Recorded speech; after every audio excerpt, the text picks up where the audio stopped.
It's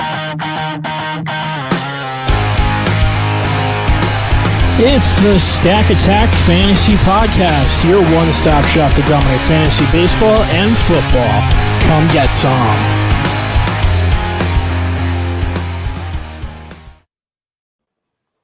Yo, baby, yo, here we go. Let's start the show. It's the Stack Attack Fantasy Podcast. I'm your host, Jeff Trella. With me, as always, my brother from another mother, Trader Andy. What's good, bro? How you doing today? What's up, man? How we doing today?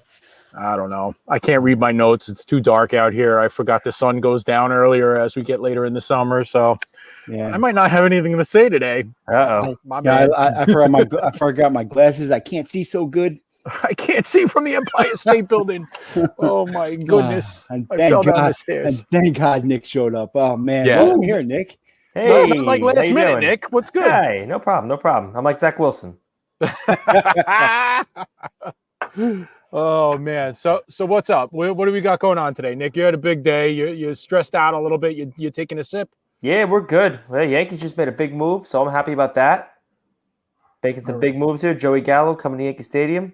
Yeah, I thought you wanted to sell. Yeah, fourth place. Yeah. Hey, you know what? He's playing. He'll be there next year. Yep. Now, can my crash and burn be that the Phillies tried to trade for Tyler Anderson and failed? My God. Ooh. What's physicals? All right. Well, this is going to be a football show anyway. I don't want to talk about the Phillies. God help us all. All right. We always start with a victory lap. So, my man Nick, take one, man. What's good?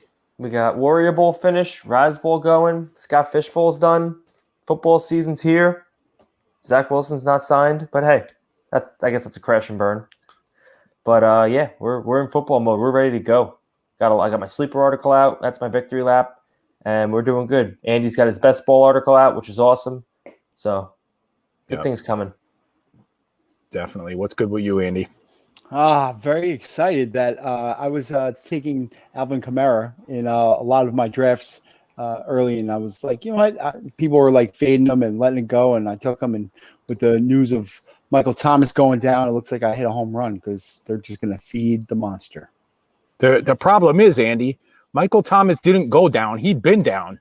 It's the same injury. He just didn't have the surgery. No, well, he was getting drafted early. He was getting drafted in the first couple of rounds, and now he's not. So and Peyton, I think it was today or yesterday, said, "Oh, maybe we should have done this surgery like 2.5 months ago." He's not happy. People, man, they don't make any sense. All right, my victory lap. I'm fresh off vacation, so I'm ready to go. I'm feeling good. Work's gotten easier. I'm a 9 to 5 for about 3 weeks before it gets ugly. So that's my victory lap. But I'm gonna go first on the crash and burn. And I just realized this. We've been on the air for 3 minutes and somebody already signed off. How bad are we? Are we that boring? Somebody signed off 3 minutes in. Might have been my wife. Maybe my son was watching and said, "Hey, he's got to go." He canceled us, right? Yeah. All right, Nick. What's your crash and burn today? I don't have one. Really don't have one. Life was good, huh? Yeah, not bad. Right, not bad. Oh, I got it, Andy. I got one. It's not for me though. All right, so it's hilarious. All right, let's start off with first round pick, 2014, crash and burn, Kelvin Benjamin. He didn't make the team. He didn't do good. He starts to go to tight end because he ate himself to a tight end. And then today he gets released by the Giants because he was caught stealing food to bring to his house. I saw that. Oh my God. I don't think that was real. That can't be real. That cannot be real. It's hilarious anyway. I don't care. I'm throwing it out there. All right. I guess I'll take a crash and burn. My crash and burn is going to be Jared Walsh to the IL and my $200 man, Vidal Brujan, going straight back down to the minors. And you could almost call time of death on me winning TGFBI. And the clock is ticking on me even winning my league. So there's that. All right, Nick, you mentioned the Warrior Bowl. You drafted out of the 1 spot. We're going to take a look at your team. I don't think Andy's looked at these teams yet, so hopefully we could get a nice reaction out of him. Let me see if I can pull it up right quick. We'll start with your team because it looks better than mine. All right, and yours, you actually somehow it tells us when you picked them. So you went out of the 101, which is the perfect place to be. Yep. and you end up with Mahomes, and it is a super flex. And Nick, what are the scoring parameters on this? They're a little weird, right? Yeah, let me pull it up. Actually, it is a little screwy. It's super flex. It's 0.75 points per reception for running backs. It's a full point for receivers, and it's 1.75, I believe, for tight ends. Okay. And I want to say quarterbacks are 6-point touchdowns, but I could be wrong. Yes, they are. Yes, they are. And that came into play with my team as well. All right, so you start off Mahomes. That's a no-brainer. Yep. Eckler's kind of our guy this year. I think there was somebody else you wanted instead of Najee, and that was a settle. I Aaron Jones. Aaron Jones is our guy, and I've been saying all along he kind of had standalone value, independent of the quarterback, but we got some confirmation on that, so we know we got our guy. Mm-hmm. And then you're going against your grain with the 0 wide receiver, but I see why you did that. The value is pretty sick. I couldn't pass that up right there. The 4-5 pick. That was just too good right there. Andy, this looks like your kind of team, bro. I actually don't like using that early on wide receivers, but I know you don't. But these players, I mean, let's ignore the first 3 picks. The next 10 picks all look like something you would do. Yeah. I definitely have some shares of Odell Beckham where it's a great value. Higbee, Kareem Hunt, Drake, Baker Mayfield I got on my dynasty team, so I like it. Yep. All right, Nick. So what was your thought process here? What was your goal? Oh my God, a kicker! What the hell? It hurts. That was my last pick, I think. All right, so you took Baker pretty late. Yeah, I got him late. A good value with him.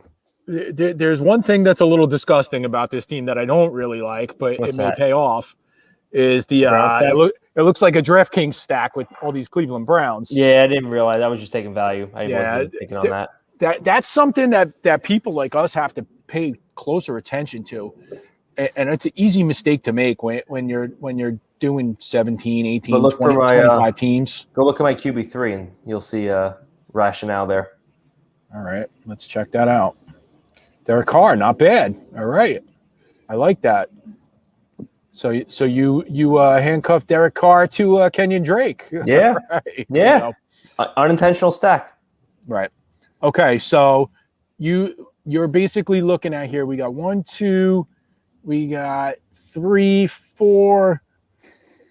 I'm counting your running backs. 5, 6, 7 running backs. I like that. I'm a 7 or 8 running back kind of guy. There's a couple of guys that we have in common here that we'll talk about when we get to my team.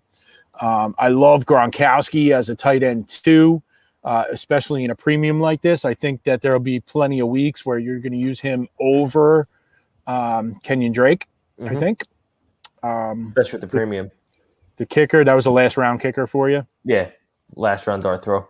All right. Anything else about your team, strategy-wise or player-wise, that you really wanted to touch on? Here, scroll down a little bit. Yep. The last 3 took that. Those are his guys. Yeah, those are his 3. Nico Collins. If Watson plays, I think Nico Collins is going to be incredible value. Hawkins, I love Hawkins this year. Roundtree was just a handcuff to Eckler. Got my boy Elijah Moore, Prajat Perriman, McKissick. Just went for value picks towards the end of the draft. I think Perriman's going to be a little sleeper there on the Lions. Yeah, I think we're going to see him when we pull this other team up in a minute. You did make one critical error here that I have to trash you about. What's that? You took Zerline 18-12 and Roundtree 19-1. All right, well, Roundtree looks better around 19. Out of order. Yeah. Oh, yeah. There you go. So you got better value on Roundtree. Value. Yeah. I'm Roundtree, but you're one of those guys that takes the kicker early. All right. All right. Let me see if I could figure out how to pull my team up here. I think it already found its way into the trash heap. So let me see. How do we pull this up? Go into trash. Go into trash. Trash. Pull out of trash. All right. Hey, there you are. Uh-oh. Yeah. See, look, it's hiding. No, it's not as bad.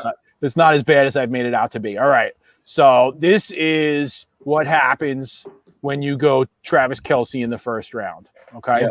Yeah.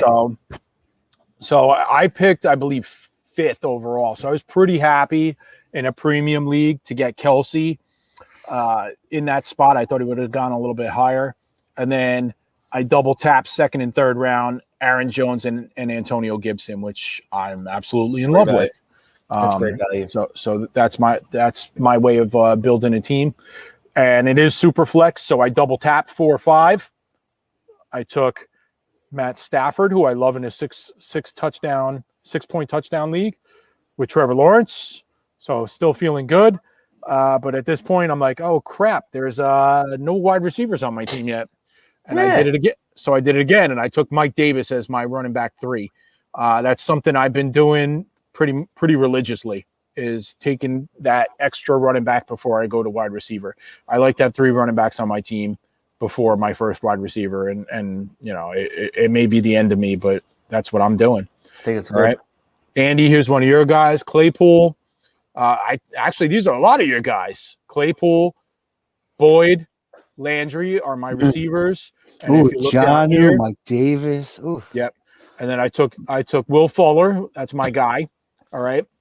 And then Mecole Hardman, who's one of my favorite sleepers on the year. Everybody's on the Hardman bandwagon. If he's going to be on the field as much as they say, having him as my wide receiver 6, I'm feeling pretty damn good. Oh no, wide receiver 5. There's the Brashard Perriman again. We talked about him a lot. Trey Sermon's a guy that I'm absolutely in love with. And here's a couple of handcuffs. All right, these guys are all handcuffs. Booker is one of those guys I call a premium handcuff, that if his guy goes down, he moves into an RB2 spot. And Hawkins and McKissick kind of complement my team. So that's something I wanted to ask you guys about as we're looking at these types of teams, is handcuffs and backfields that we can handcuff this year. Not necessarily, and that is an important point. Sometimes you always should be trying to handcuff your number 1 running back, maybe even your number 2, depending on the situation. But sometimes there's presents itself a situation where both backs might have a role, and there's a couple of backfields that I really like for that as well. My favorite was right on that team is Antonio Gibson with McKissick. And you guys kind of gave me a hard time about that a little bit, but I think McKissick's not going to get 80 receptions again. He might be 35 to 50, somewhere in that range, cuts in half. But Antonio Gibson's going to take a step up, so they both have a standalone role. There'll be plenty of weeks where McKissick, in a best ball, will play into your lineup, or with bye weeks you might use him as a flex. So there's a role for both of them, and if either one goes down, the other takes a huge leap forward. So that's kind of my favorite one. Are there any any backfields that you guys like to handcuff together? There's a few. I mean, the Raider backfield with Kenyon Drake, he's going pretty later in the drafts. I think they'll change. But are you taking Jacobs at all? No, not at all. I'm not handcuffing him, but that's a running back. That's an RB2 I'm going to take in a backfield. But it's not that many I can think of.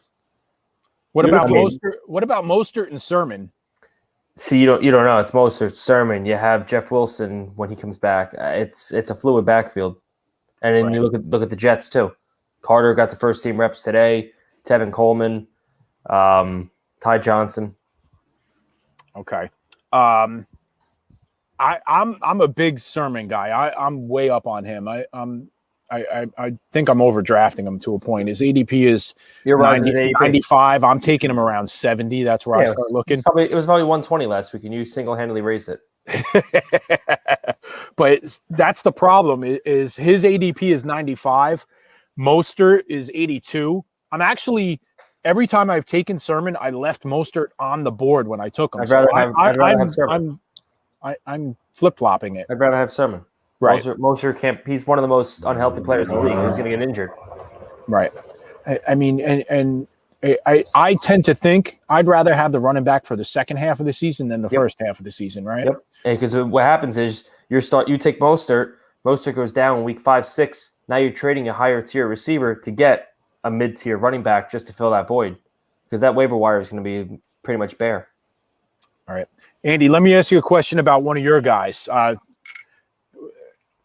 Nick Chubb and Kareem Hunt. Can you put them on the same team? Yeah, absolutely. Absolutely. Chubb is going 12th overall. Hunt is going 55th. You know, it's just it's just too expensive for the pair. I feel that possibly someone like J.K. Dobbins and Gus can be the Gus pair. the bus. Yeah, that's your boy. But I love Dobbins. I feel that, you can get them both a little later. I think those guys can live together and do the same thing. I don't care. I don't care what Nick says, but I'm going to say it on air right now. I like Josh Jacobs this year. He's going to, he was going late first round last year. All right. And he's going to get and there's a reason touches. He's going in the 5th now. There's a reason. There's a reason. He got 200. He's going to get 250 touches. Trust No, me. he's not. Him and Drake are going to work together. I'm telling you. All right. Okay. I'll buy him cheap. I'll buy him up cheap. Let's go. 0% share. He's being drafted in about the 5th round. So, I mean, I guess there's a scenario where you're getting him as your RB3. Makes sense, right? Mm-hmm. If you're going running back, receiver, and then Jacobs, it's not that horrible, is it? No, not at all. I'm okay with that. Okay. Yeah, I mean, if he's in your number 3 role, the worst thing that can possibly happen is he's your 3rd running back. Like, the worst is like last year, everybody drafted him in the 1st round, maybe 2nd if you were lucky, and then 3 weeks later he was a roster decision for you. So it's like he was an 8th round player. So I mean, if he's in your RB3 situation and he does the same thing he did last year and doesn't improve, then you're basically in the same boat, and you're not that upset because the draft capital wasn't that much, right? All right.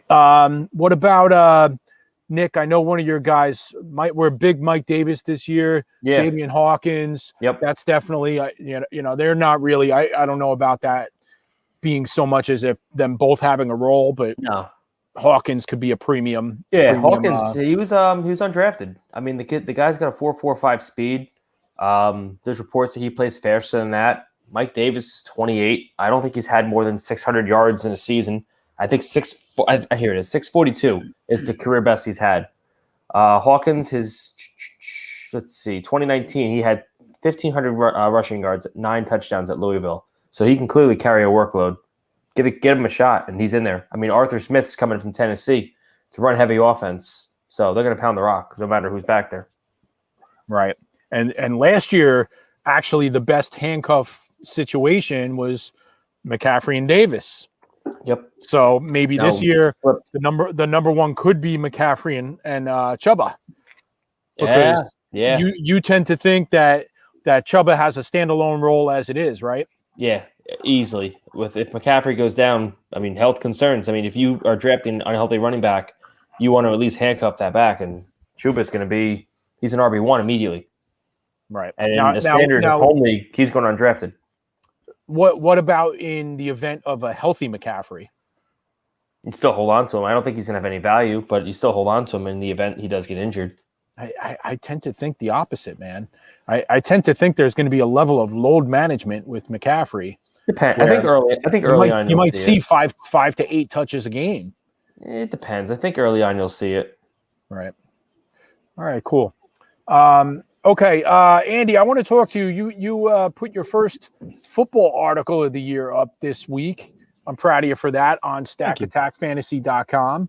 No Milli Vanilli this time, man. Good job making it happen, bro. I appreciate that. Who knew I had it in me? Oh. Yeah, we're really excited about what's going down with our website this year. You're probably going to see 3 articles a week, maybe even more. You'll see some DFS playbook on there. You're going to see Nick's waiver wire article, which was every huge. Tuesday morning. Like that was killing it, man. You're like, I was shocked at some of the numbers of how many people were reading that and interacting with it. And everything was great. We're triple digits. We're pushing high on there. Yep. So that's definitely something to look forward to. But we're getting started with our preseason content. Andy's talking about some best ball targets this week. So Andy, why don't you talk about a couple of guys? Let's talk some of the quarterbacks that you're looking at for best ball and why. Oh, obviously, I've been playing fantasy football for years, and this is actually the first year. Thank you, Nick, for not letting me in. This is the first year that I'm not playing in a home league. I don't have to draft for anybody. You backed out. I'm nah. I wanted to move on, and then all of a sudden, I'm just such a good auction drafter that I win championships for other people too. He does. So That's true. We're going to do an NFFC auction. Don't worry okay, about it. definitely. Not the same as you don't have to use your voice, but So obviously, I am just jumping into best ball. Last year, I did best ball with Jeff, and at the end of the year, he's like, "Oh, by the way, best ball paid out today." I looked, I'm like, "Oh, damn, I got that much money in there. I won every single contest." So I'm like, I'm gonna escalate this year, and obviously, it's not even August, and I have like 9 drafts in, so I'm just gonna keep going. But there's a big difference between trying to figure out what week they're going to hit and what week they're not going to hit. So best ball is the best format for me myself in terms of making money. I find out that most of the time the rookie quarterbacks I feel are going to be huge values this year in best ball. Trevor Lawrence playing on the worst defense in the league. He's going to be throwing. They're going to be down all the time. He's going to have some duds, but he's going to have some huge games where he throws 500 yards in a shootout, and it's going to pay off. Zach Wilson was another guy that I like too, but and Justin Fields, love all 3 of them, and they're all going late, and you get them cheaper, and that's the way I want to go. As far as running backs, I'm a huge truther of Phil Lindsay. I love the guy. He's like getting drafted like 52nd running back overall, and he's the best back in that backfield, and I feel that he's going to explode. nice. What do you guys think about him? I love it. I think there's a chance, like you had mentioned, I think there's a chance that he runs away with the job. That happened 2 years ago. You remember in Denver, who was it? Freaking like Lonzo Ball or something like. What was that guy's name? I can't even remember. Which one? Running back position? Yeah, Monty Ball. Monty Ball, Lorenzo Ball. I'm a retro guy, man. He's a big baller. That's all I know. I don't know. But yeah, Monty Ball, everybody expected him to come out. And you blink your eyes and there's this little dude running all over the place, Lindsay. Same thing could happen, man. David Johnson isn't exactly a freaking superstar anymore. He hasn't had a good year in 3 years now. So the chance for Lindsay to pop off, pretty damn solid, man. I like it. Mm-hmm. But the guy I really like in your article that you mentioned was Gaskin. And I didn't even realize that. But I looked back at my underdog account and went into the exposure column, and I have him in like 60-something% of my leagues because you get him as an RB3, man, and it fits beautifully. He's a great guy. If you're a 0 RB guy, you get him as your RB2. If you're like us and you load up on it, RB3 fits beautifully, man. In big weeks, man. A couple of weeks last year with multiple touchdowns. I think you had 4 weeks with multiple touchdowns. Like, what more can you ask for?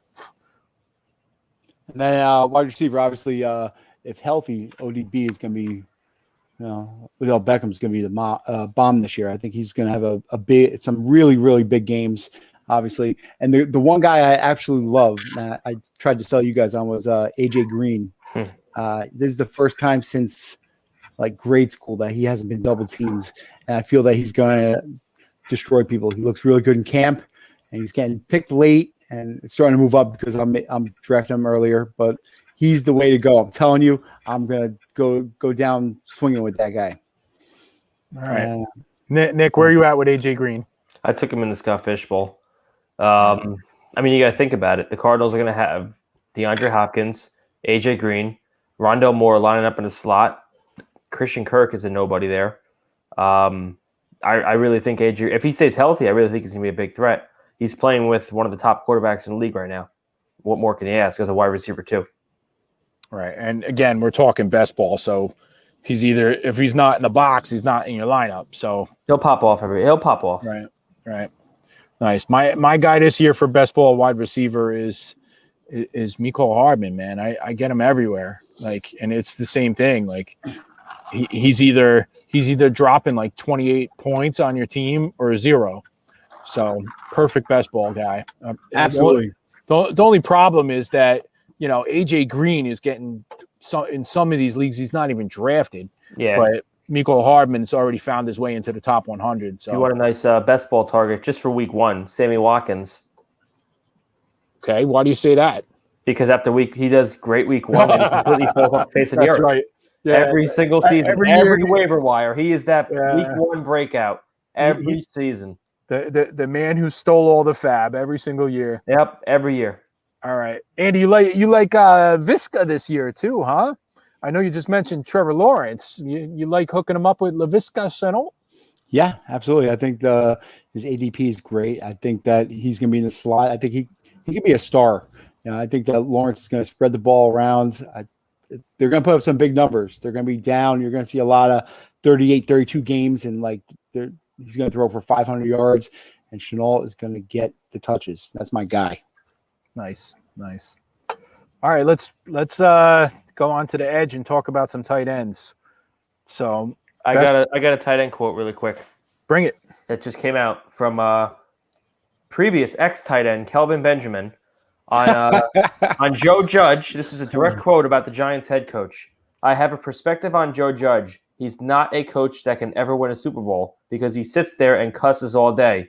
You can tell he's one-sided about everything. He's a know-it-all. That's not how it's supposed to work.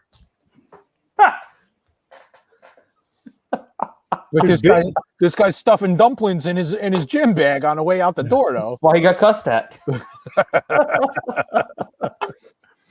Oh man, we just lost 2 viewers because of your story.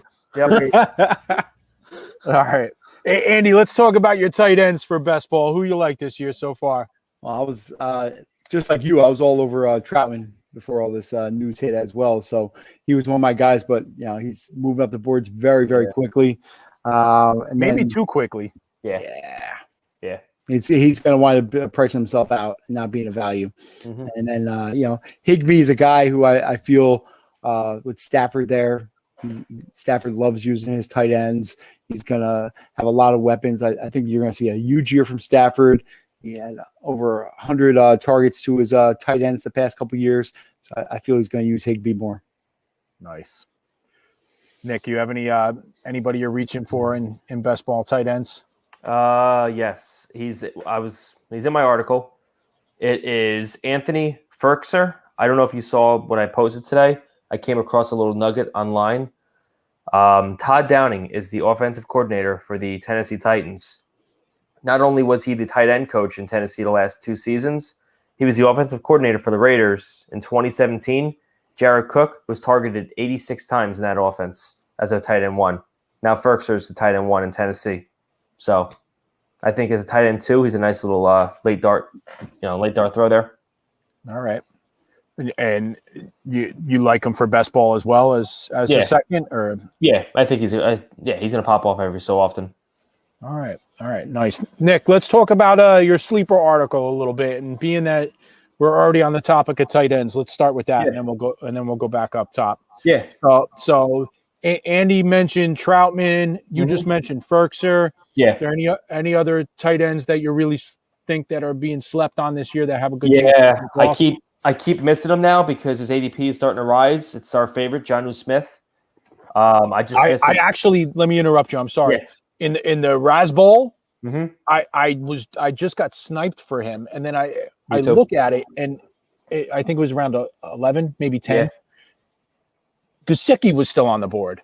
That's how much this guy's moved up. He's moved up. He's moved past Gesicki. I just got Jonnu is now being drafted as a tight end 1, not as a backup anymore. Yeah. So we knew what we were talking about a month ago. Yeah, no, I just lost him. I mean, he was a favorite 0 tight end strategy, but that stock is rising.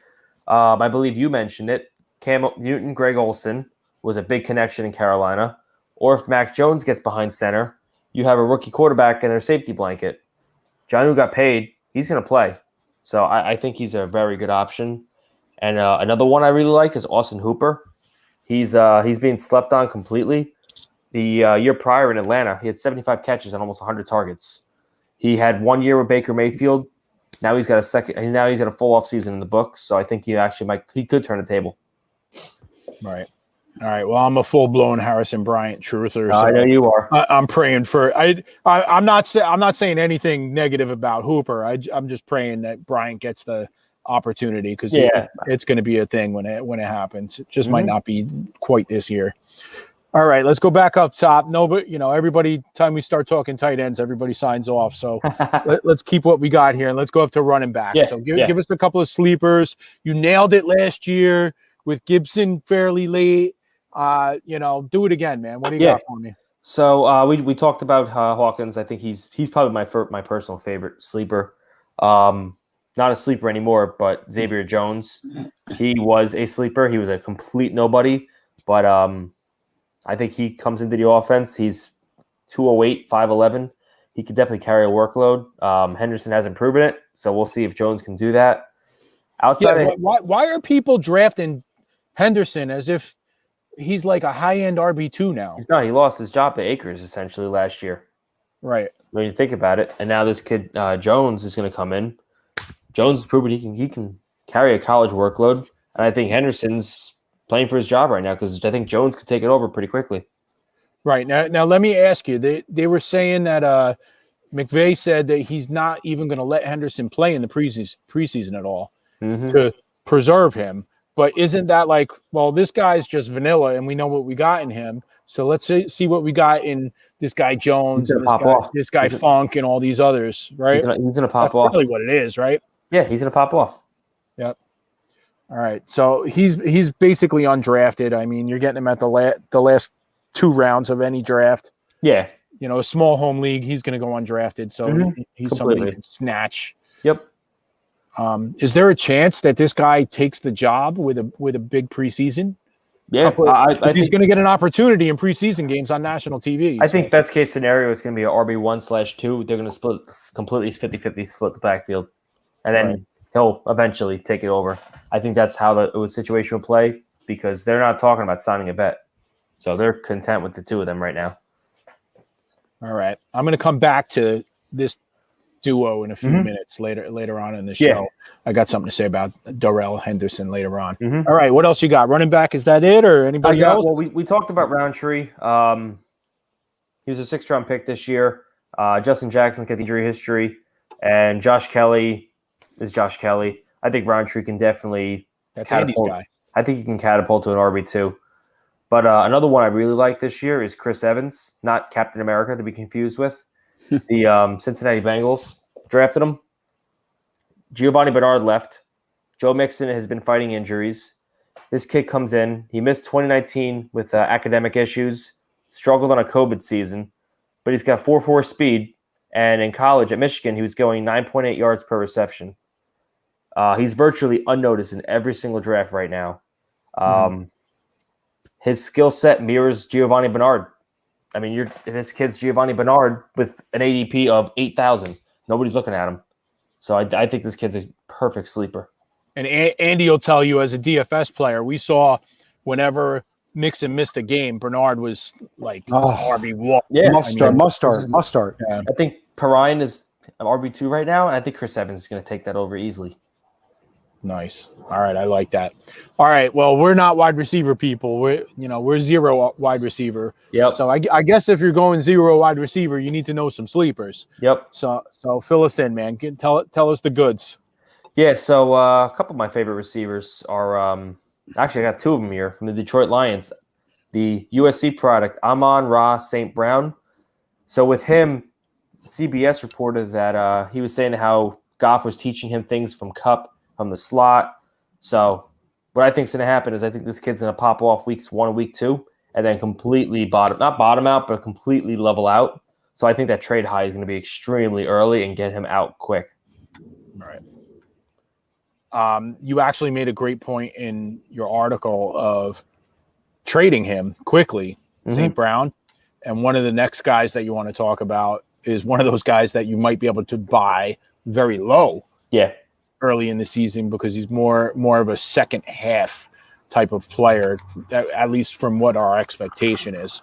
That's Elijah Moore. Talk to us about him a little bit. Yeah, Elijah Moore today, he's playing with the 2s. He's a rookie. But this kid's special. I see Deebo Samuel 2.0 with him. I see the same role Deebo played last year, the same versatile, take the carries in the backfield, do jet sweeps, all that good stuff. I mean, Moore is turning heads left and right in camp. Corey Davis is already talking about how he's being a team leader and how he's taking hold of things. This kid screams Antonio Brown. That's Oh my God. That's no, not the personality issues. Not the personality issues. The talent on the field. I think this kid. I think he's got some good potential there. You just compared him to Antonio Brown. Yeah. Okay. Yeah. Why not? Why not? Let's be bold. Antonio Brown. Andy's speechless. I don't know. It's just the Jets are the Jets. You're This gonna is jinx true. them. You're gonna jinx them even more now. Yeah, kid's career is over now. Yeah. Nice. All right, Nick, we talked about a couple of Michigan players already today. Let's talk about my favorite one. There's news with the Texans with their wide receivers this week. Yep. So talk to me about Nico Collins and what you expect out of him. So I wouldn't take any consideration for Anthony Miller. I just throw that out the window. That's nothing. It's a nothing burger. Nico Collins is a big guy. He's going to be that outside receiver day one. He's a wide receiver too. Brandon Cooks on one side, Nico Collins on the other side. He's going to grab that job and he's going to run with it. I mean, I think in the end Watson ends up playing for the Texans, and all these people getting Cooks and Nico late are going to be steals. Oh, God. You really think Watson's going to play? I mean, No. I I don't know. I really don't want to have this conversation right now. No, but- we're not. But is Trevor Bauer going to throw in our pitch this year? No. No, Watson's but not playing either. Move on. even if it's Tyrod Taylor, I was already told not to talk about Trevor Bauer anymore, and you can't talk about Watson. all right, we anymore. won't talk All about right, it. let's move on. All right. We're gonna lose the 2 watchers we got. We're actually increasing. Trevor Bauer, the lightning rod. People are signing in. Oh, there they go. There you go. All right. Nick, my guy this year, my sleeper, I love Nico Collins. So you stole that one from me, especially now with Randall Cobb leaving town. Looks even better. My guy is Terrace Marshall Jr. Yeah, you like him. LSU with Carolina. I think he's one of these guys that second half of the season you're going to see him pop off. Yeah. Easy. Hopefully there's the connection. I mean the quarterback is the quarterback. We got to figure out if they jive well, but I'm really excited to see that. All right. Anything else from your article you want to touch on? Andy, you have any sleepers you want to discuss? We touched them all. Yeah, I mean, did them all. That's a sleeper guy right there. So, all right. So we got a new fun little segment we're going to be doing every week now. One of the things I kind of pride myself on. I'm a pretty good prop bet guy. So I'm going to every show from now on, whether it's baseball, football, curling, whatever the hell it is, I'm going to find a prop bet that has something to do with our show and tell you how you could take the information that we're giving you today and wager on it and make some money on it. So today we're going to take the under on Darrell Henderson on DraftKings Sportsbook, rushing yards for the year, 925.5 yards. God. And we're going to go under. Wow. Right? Wow. 925. Now, mind you, remember there's an extra game, and that makes prop betting a little bit harder this year. I forgot about that. So, extra game, but 925 yards. I know it's not that big of a deal to be 1,000-yard rusher anymore, but I'm not putting this guy in that category. I think there's other options there, and that's the one thing too. If you're a proposition better, you always, like everybody, the fan mentality is always to go to the over. If you find unders you like, you're going to win because injuries always help you win the under, right? They never help you win the over. So keep that in mind when you're doing that. Darrell Henderson, under 925.5 rushing yards this year. All right, Nick, there's been a lot of talk in the last week about quarterbacks. Actually, There's been a lot of talk the last 5 decades about quarterbacks, but the drama's getting heavy. So let's talk about some of these quarterbacks. We already mentioned Watson. You are in the camp that he's going to play? Don't quote me, but I mean, it's legal issues, this and that. He's at camp. It's tough. It's really tough. He's at camp now. Nothing's going on. The NFL's not taking a stance. So I mean, as it stands right now, he's playing, but that could change tomorrow. We don't know. So the problem is that there's a lot of people that are going to get paid off because they got him in God knows what round, 15th round and whatever. It's the same thing with Aaron Rodgers. People are taking Aaron Rodgers in every draft in the 6th, 7th round. If I knew he was playing fully healthy, he's probably a first flips 2-round pick in a Scott Fishbowl. Yeah. Andy, do you feel like we screwed up with Aaron Rodgers fading it? No, it was a risk. It was a risk. Yeah, you don't take a risk unless you're. It's a risk not worth taking. Yeah, I had a feeling he was coming back, but I just couldn't pull the trigger. The problem is, guys, that we're so active drafting in the early season. It's still 5+ weeks until National Draft Day, and I'm 18 teams in already, and more to come. But every single draft that I did not take Aaron Rodgers in, which is all of them, somebody got leverage on me in that draft because they got paid off because they got him at value. So I'm behind the ball because I have no shares. I mean, I have a couple of dynasty shares from last year and previous startups, but I think we screwed up with it. Hindsight's 2020. Speaking of dynasty shares, you keep seeing our dynasty leagues, these people dropping $50, $75 on waiver wire in July. Yeah, I mean, there was that season long. There is one league I have. Homeboy dropped $1,000 out of $1,000 budget on Fitzpatrick like a month ago, and I look at it, and it's a 1-quarterback league, and he has like 5 quarterbacks. I'm like, what are you doing? One dude dropped $250 on Xavier. I'm trying to trade him fab dollars now. I'm trying to get, that's where I'm going with it. I'm like, you're desperate, dude. Why'd you do that? Yeah. All right, Zach Wilson. Let's talk about it. You guys are the Jets fans. I'll stay out. Yeah. All right, that's your key to talk, Nick. Yeah. So you're the football guy. I'm here. I'm your hype guy. Let's go. So he's the last unsigned pick. It's contract language. I think I read it was something about if the Jets were to cut him and he goes to play somewhere else, they're not on the hook for that money. Yes, it's offset language is sign about the damn kid. Just give him what he wants. Guaranteed money if you're cut. Who cares at this point? It's the agent. It's not Zach. It's not the coaches. It's not the GM. It's the owner and the agent. Just get it done. It's annoying. It's frustrating as a fan. You want to see him in camp. I mean, granted, a month from now, this is going to be a non-story. Darnold did the same thing in 2018. It's just it's a headache. It's an agent that knows he can take advantage of the Jets. But do you think there's an effect that maybe he doesn't come out? What if this goes on for 2 weeks? It's not going to go. It's going to be done by the end of the week. Right. Okay. All right. Yeah, this is not going to last till the weekend. Right. Nick, I was picking your brain the other day. I was stuck. I was looking at, I can't remember who it was, but I wanted to take Metcalf, and you talked me out of it.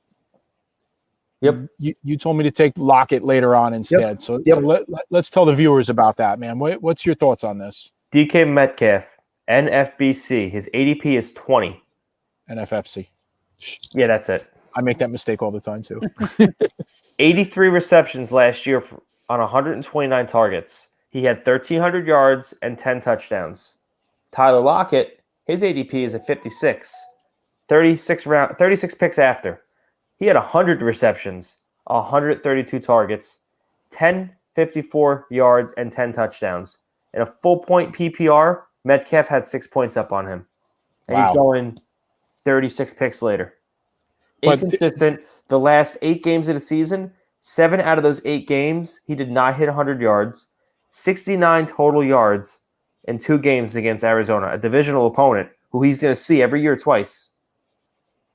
Just inconsistency. That's the problem. Yeah. If I have a share of Metcalf, I want to sell it right now. Nice. You know what it is, right? When he came out of the draft, the knock on him was he can't run a route, period, at all. And you know what? Maybe that's still the case. And maybe he just, the physical specimen that he is, he just willed his way to the start that he had, and now they're starting to catch up with him. Yeah. And now, I mean, I like Lockett. I mean, he's perfect for best ball because he's going to blow up every once in a while. He had one game last year. Forgot which game it was. I had him in fishbowl that week. Yeah, it was like incredible. 50 points or something. It was nuts. Yeah. Nuts. Yeah, 300-yard game. All right, so I'm gonna give you a couple of questions here. So let's talk Metcalf, Ridley. Who do you want? Ridley. Well, that was quick. Okay. Metcalf, Hopkins. Metcalf. All right, here's a hard one. Justin Jefferson. Metcalf Over Justin Jefferson. Very, very, very razor thin close. Okay. Metcalf, Keenan Allen. Yeah, me too. All right. Now, here's a guy I know you like, so I'm going to challenge whether or not you really believe this. All right. Metcalf or Allen Robinson? Andy. Metcalf. Oh, all right. So you're a little higher on him than I thought, man. I thought you were in full fade. I love Allen Robinson, but that's about the same level for me. Metcalf and Allen Robinson. They're the same tier. I'd go better quarterback just in that situation. Russell versus a rookie, even though Fields I think is gonna be good, but I'm gonna give the nod to Russell on that one. Right. Nice. All right. I think we're just about done here. Nick, any other nuggets on football before we hit up Andy for his throwback player of the week? You got to call it Nuggies. My daughter calls them chicken nuggies. You want to be Nick's Nuggies? Nick's Nuggies, absolutely. I called them chicken nuggies at work the other day. Okay. I don't know. And everybody understood what I was saying. Really? Is that like a new thing? Chicken nuggies. I get heartbroken when my 2-year-old finishes all her chicken nuggies because I can't have any. Right. And she'll tell me no. Okay. So is that like just her or? No, it's just her. All right. There you go. Next and on top of that, the Jets beat today tweeted out that Becton and Vera Tucker opening some huge lines on that left side right there. They parted the Red Sea. I cannot wait to see this line in action. Becton is a big person. Tevin Coleman untouched in the backfield. That is a great tweet to see. Maybe that's because the defense is horrible. Yeah, they were actually just running the offense. No defense was there. Yeah, nobody was there. We're good. That's why he got untouched. We're part of the invisible Red Sea. It's a green screen. Don't worry. All right. Cool. All right, Andy. You usually give us a baseball throwback player of the week. I'm curious to see if you got a football one. This is a football only episode today. I do. I have a guy who has touched me in so many different levels. Obviously, well, I'm saying he was like one of my top keepers back in the day, and he helped me in other financial ways, which I'll get into as well. And this is actually a throwback guy that guy will know. So here we go. 1996, Mark Brunell. He threw for 4,300 yards, had 19 touchdowns, 3 rushing touchdowns. He was a monster. He came out of nowhere, turned the Jaguars around, 6 extra wins the year he started. And then I look into my comment box of my baseball cards, and I find 6 of his cards in my comment box, and I sold them for like $40 each at a show. So I made a lot of money off of him, off of nothing. He was one of my favorite keepers back in the day. You remember that, right, Jeff? Yeah, absolutely. Yeah. You know who I'm talking about, right, Nick? I missed it. What was the player? Disregard. Trevor Story hit a home run, so I was looking at that actually. He's plays for the Rockies, man. Yo, I brought someone up that who finished his career with the Jets, Mark Brunell. Oh, Mark Sanchez wiped the booger on his jersey in the AFC Championship game. Thank you for that tidbit. You're not the best color man for nothing. So during Hard Knocks, Sanchez was talking about his daughter, and Brunell was like, "You are not dating my daughter." I still remember all these Hard Knocks episodes. Oh man, this guy's talking about goddamn boogers over here. You can't say goddamn on the radio. No one's listening anyway. He wiped the booger on him in the AFC Championship game. Oh, Nick, that's so over your head right there. So over your head. Just like the booger. Jesus. Oh, man. You just quoted a movie and you didn't even get it. Nope. Yep. All right, Andy, you got anything intelligent to say before we get out of here? No, not today. I'm looking forward to talking some baseball. There's a helicopter over my house. It's a very exciting week coming on. I'm really into the Knicks and the NBA. So the draft is tomorrow. The trade deadline's Friday for baseball. Trades are happening now. People are getting COVID. Baseball's back. We're going to be talking about that over the weekend. Yep. This weekend, we have a big episode, big. And I'm praying that I'm saying this and it's not going to fall apart. But we're going to be joined on a special episode on Sunday. I don't know exactly what time. We're looking at about 5 o'clock. But Trader Andy and Nick is going to sit this one out. He's got family things to do. I don't know what he thinks he's doing. Yeah, it's something. But we're going to replace the Greek god of mock drafts with Mr. Lenny Melnick, a Hall of Famer, man. So somebody's going to teach me and Andy a little bit something about baseball. So make sure you guys check that out. We're really excited about that. This is somebody is a kind of a hero of mine. So Lenny, if you bail and cancel on me, I'm going to cry. Okay. Nick, anything intelligent to say before we sign out of here? Don't let friends overdraft DK Metcalf. Be smart. You just said you'd take him over Allen Robinson, so that's all I got. Yeah. All right, guys. It's been a lot of fun today. Nice and early, under an hour. Justin Mason will be proud of us. He's at NMimi. This guy's at AMAC22NJ. I'm at JTrella20. This has been the Stack Attack Fantasy Podcast. Thank you to Fantasy Six Pack. I appreciate all you guys do for us. Trevor, take us out. You're the best. Peace. See ya.